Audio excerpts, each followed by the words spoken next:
महापालिकेला थोडक्यात महापौर पद आमचं हुकलं असलं तरी जिल्हा परिषदला निश्चितपणे काँग्रेसला चांगलं बहुमत मिळेल याची आम्हाला आशा वाटते. आणि जिल्हा परिषद लागणार या दृष्टीने आम्ही 8-10 दिवस आधीच अर्ज मागवले होते आणि जिल्ह्यातून जिल्हा परिषदसाठी अर्ज आलेला.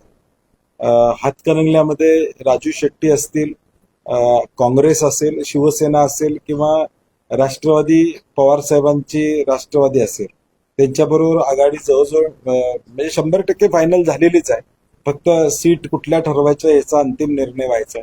शिरोळमध्ये स्वाभिमानी शेतकरी संघटना, राजू शेट्टी आणि गणपतराव दादा आणि तिथली शिवसेना यांची आघाडी फायनल झाली आहे.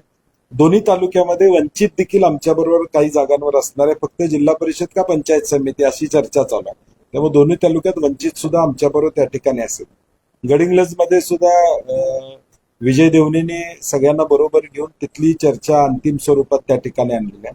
म्हणून ज्या ज्या तालुक्यामध्ये आम्हाला आघाडी करणं शक्य आहे तिथं आघाडी करून आम्ही निवडणुकीला सामोरं जातो. मी महापालिकेच्या निवडणुकीत सुद्धा बोललो होतो की जे घटक पक्ष आहेत, जे इंडिया अलायन्समध्ये आहेत, त्यांच्यावर मी टीका करणार नाही. कारण मला परत पुढे कुठं ना कुठं तर ते लागतात.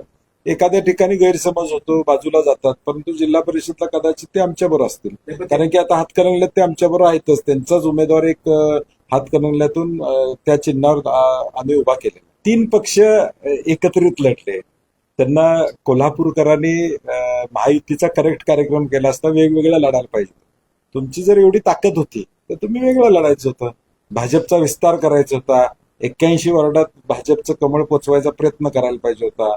शिंदे गटाने देखील प्रयत्न करायचा होता. राष्ट्रवादीने. त्यामुळे आज ते काय बोलतात याच्यापेक्षा कोल्हापूर लोकांनी आणि आमच्या 5 सीटा ह्या 500 मताच्या आत पडलेल्या, म्हणजे 16, 100, 150, 200 अशा 5 सीटा आमच्या प्रामुख्यानं त्या ठिकाणी पडलेल्या आहेत. आणि मी मागच्याही पत्रकार परिषदमध्ये सांगितलं होतं की एक निर्णयामुळे आमचे 2 वॉर्ड साधारणपणे आम्हाला त्रासात तांत्रिक दृष्टी.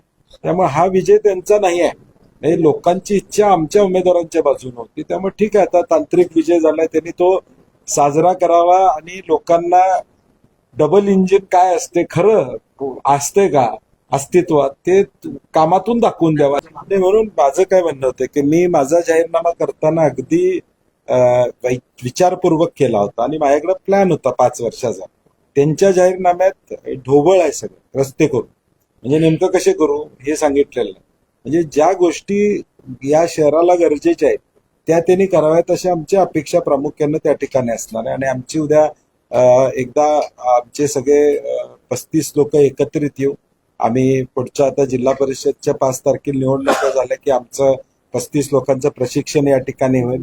उद्या सभागृहामध्ये कुठले मुद्दे मांडले गेले पाहिजेत, कशा पद्धतीने या शहरातले प्रश्न सोडवले गेले पाहिजेत, जे चांगलं आहे त्याच्यावर आमचं त्या ठिकाणी सपोर्ट लाईन, जे चुकीचं आहे त्याच्यावर आमचं लक्ष लाईन. शहराचा डीपीच्या संदर्भातल्या अनेक तक्रारी लोकांच्या या ठिकाणी आहेत.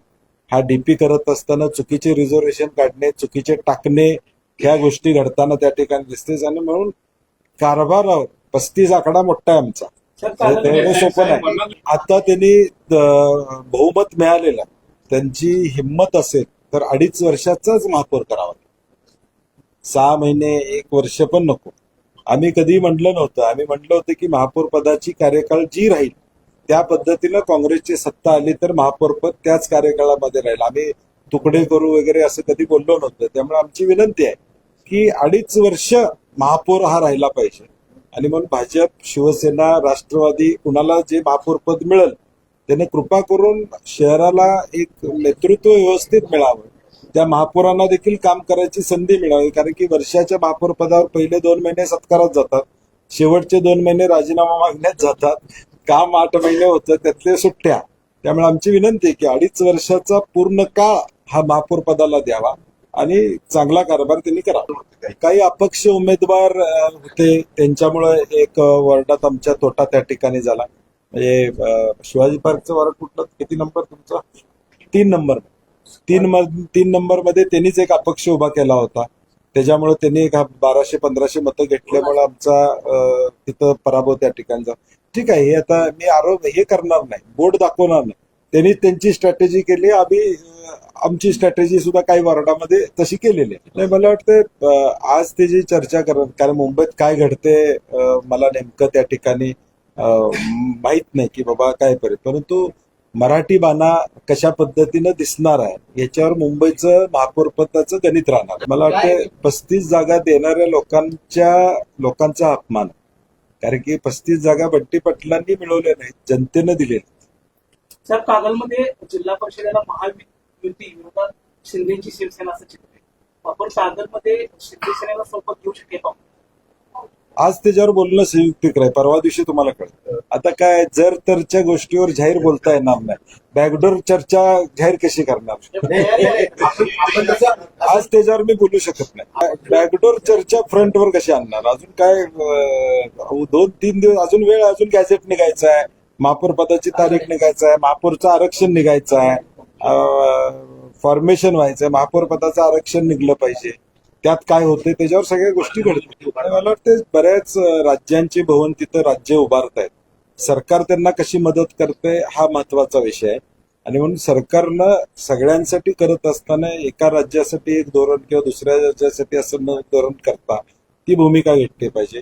आमची सातत्यानं मागणी आहे की मराठी माणसं जी महाराष्ट्रातली तिथं मुंबईला येतात त्यांच्यासाठी काहीतरी व्यवस्था त्या ठिकाणी असली पाहिजे. मग कामाच्या निमित्ताने येतात, ट्रीटमेंटच्या निमित्ताने येतात, त्यांच्यासाठी म्हणून काही व्यवस्था करता येते का? मध्ये तसा एक प्रस्ताव होता, त्याच्यावर सरकारनं निर्णय घ्या. जिल्हा परिषद आमच्यासाठी नवीन नाही ना, 20-25 वर्ष आम्ही लढतोच ना, त्यामुळे त्याचं काही नवीन नाही. आता उलट वेळ कमी असल्यामुळं चांगलं आहे, पटपट लोकांच्यावर पोहोचेल. काँग्रेसचं चिन्ह लोकांच्यापर्यंत पोहोचलेलं आहे. महापालिकेमुळे एक वातावरण काँग्रेसच्या बाजूने जिल्ह्यामध्ये झालेलं आहे आणि तुम्ही उत्साह बघताय तिकिटासाठी किती त्या ठिकाणी आहे. त्याचा फायदा महापालिकेच्या या निकालाचा फायदा निश्चितपणे आम्हाला या जिल्हा परिषद येईल. धन्यवाद. आता त्यांनी परवा 7 MOU केले म्हणून सांगितलं की ते 7 MOU गुगल करून हुडका लागलं की कुठले MOU कोल्हापूरसाठी झाले, मला तरी सापडलेले नाही. त्यांनी ते परवा त्यांच्या इंटरव्ह्यू मध्ये सांगितलं होतं की 7 MOU झालेले आहेत, आम्हाला तर काही दिसत नाही. त्यामुळे ते डावोसमधून कोल्हापूरसाठी काय आणतील का शंका आहे. शक्तीपीठाची आमची भूमिका कायम आहे. शेतकरी हिताच्या विरोधातला त्या ठिकाणी हा प्रकल्प आहे, शेतकऱ्यांना नको आहे, त्याला आमचा विरोध कायम आहे. एक मला म्हणायचं असं आहे की ज्यावेळी एखाद्या प्रोजेक्टचा DPR होतो, DPR करताना विचारपूर्वक तो DPR होतो. 4-4 वेळा तुम्ही अलाइनमेंट बदलत असतील तर त्या प्रोजेक्टची गरज नाही. एखादा प्रोजेक्ट ज्यावेळी होतो त्यावेळी त्याचा DPR होतो, त्याचा सगळा विचार केला. तुम्ही 4-4 वेळा अलाइनमेंट बदलता याचाच अर्थ या प्रोजेक्टची गरज नाही.